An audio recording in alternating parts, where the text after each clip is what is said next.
جس وقت اللہ رب العزت نے حضرت محمد مصطفیٰ صلی اللہ علیہ وسلم کو اس دنیا میں مبعوث فرمایا، عرب کی جاہلیت تو مشہور تھی، دنیا کی حالت بھی اچھی نہیں تھی۔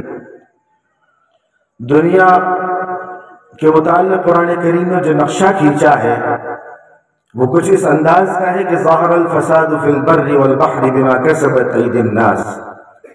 خود خالق کائنات اس دنیا کے بارے میں یہ کہہ رہا ہے کہ بگاڑ اور فساد عام تھا۔ ایسے وقت میں اللہ رب العزت نے کرم فرمایا، عنایت فرمائی، احسان فرمایا، اور اپنی شفقت اور کرم کا اور اپنی رحمت کا مظاہرہ فرمایا کہ انسانوں میں ایک نبی محمد مصطفیٰ نامی پیدا فرمایا۔ اللہ کے نبی کی تشریف آوری کے بعد جس طرح روشنی سے ظلمت ختم ہو جاتی ہے، اندھیرا ختم ہو جاتا ہے، اسی طرح بگاڑ اور فساد اور غلط کاری اور بدکاری اور جوا اور سٹا اور شراب نوشی ختم ہوتی چلی گئی۔ اس سے پہلے عیسائیت موجود تھی، اس سے پہلے یہودیت موجود تھی، توریت اور زبور نازل ہو چکی تھی، ہندو مت اس سے قدیم مذہب موجود تھا، بدھسٹ موجود تھے، تمام ادیان موجود تھے۔ اللہ کے نبی صلی اللہ علیہ وسلم کی تشریف آوری کے بعد یہ انقلاب برپا ہوا۔ یقیناً یہ انقلاب دوسرے ادیان والے بھی پیش کر سکتے تھے، دوسرے لوگ بھی، ان کے پاس بھی کتابیں تھیں، لیکن یہ اللہ نے شرف محمد مصطفیٰ کو عطا فرمایا کہ دنیا میں علم کی روشنی، عمل کی روشنی، مساوات اور عدل کی روشنی کو عام اور تام فرمایا۔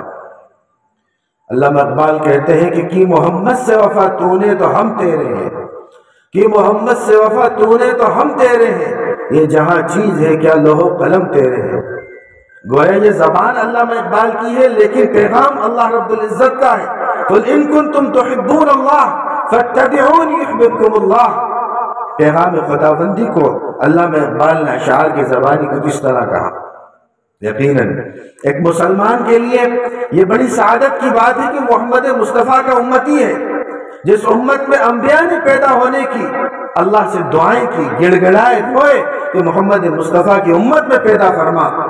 اس امت میں آپ کو اللہ رب العزت نے پیدا فرما دیا۔ بندگی کا حسن بڑھ کے حد سے بے حد ہو گیا، بندگی کا حسن بڑھ کے حد سے بے حد ہو گیا، حمد کرتے کرتے احمد سے محمد ہو گیا۔ یقیناً تاجدار مدینہ محمد مصطفیٰ صلی اللہ علیہ وسلم ایک عظیم رہبر ہے، عظیم انسان ہے، رحمت للعالمین ہے، خالق کائنات کے پسندیدہ ہیں، دنیا کے لیے اسوہ ہیں۔ محمد مصطفیٰ رحمت ہے۔ اللہ کے نبی نے اللہ رب العزت فرماتا ہے لقد کان لکم فی رسول اللہ اسوۃ حسنہ۔ اے کھنڈیلا کے بسنے والے مسلمانوں، جس عظیم ذات کو کامل اور جامع نمونہ بنا کر اللہ رب العزت نے، خالق کائنات نے ہمارے لیے اور آپ کے لیے پیدا فرمایا ہے، اس کے اسوے کو چھوڑ کر غیروں کے اسوے کو اسوہ نہ بناؤ۔ اس کے طریقوں کو چھوڑ کر، اس کی سنتوں کو چھوڑ کر، اس کے عمل کو چھوڑ کر، اس کے راستے کو چھوڑ کر اگر کسی اور راستے کو تم اختیار کرنا چاہو گے تو خدا کی قسم صادق میں جس طرح رسوا ہوئے تھے بعد میں بھی رسوا ہو جاؤ گے۔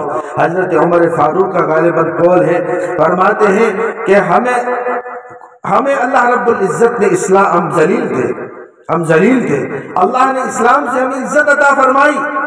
اور مسلمانوں سمجھ لو، اگر اسلام کو چھوڑ کر، محمد مصطفیٰ کی تعلیم کو چھوڑ کر، اسوہ نبوی کو چھوڑ کر کہیں اور عزت تلاش کرو گے تو دوبارہ رسوا ہوتے چلے جاؤ گے۔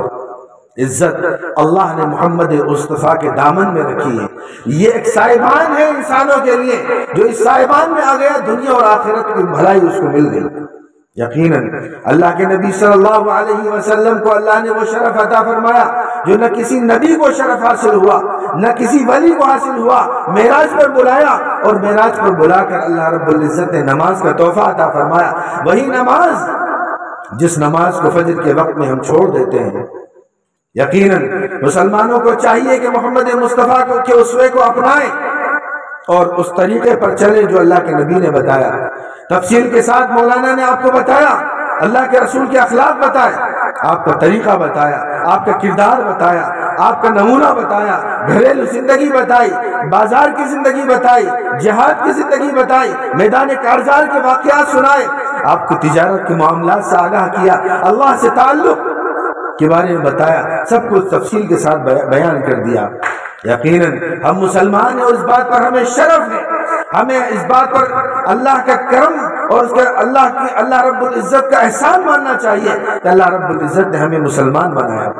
ایک غیر مسلم شاعر، غیر مسلم عاشق رسول شاعر کہتا ہے، ٹوک کا غیر مسلم شاعر کہتا ہے، سننے لائق ہے کہ ہو شرق سے تا غرب، اگر درہم و دینار لگ جائیں زمین سے بفلک، مال کے انبار دریا سبھی موتی بنے، پارس بنے کوثار، اور ایک سمت کھڑے ہو جو میرے سید ابرار، پھر گال کا پرسا سے پوچھے کوئی کیا لے، نالین کفے پائے نبی سر کو اٹھا لے۔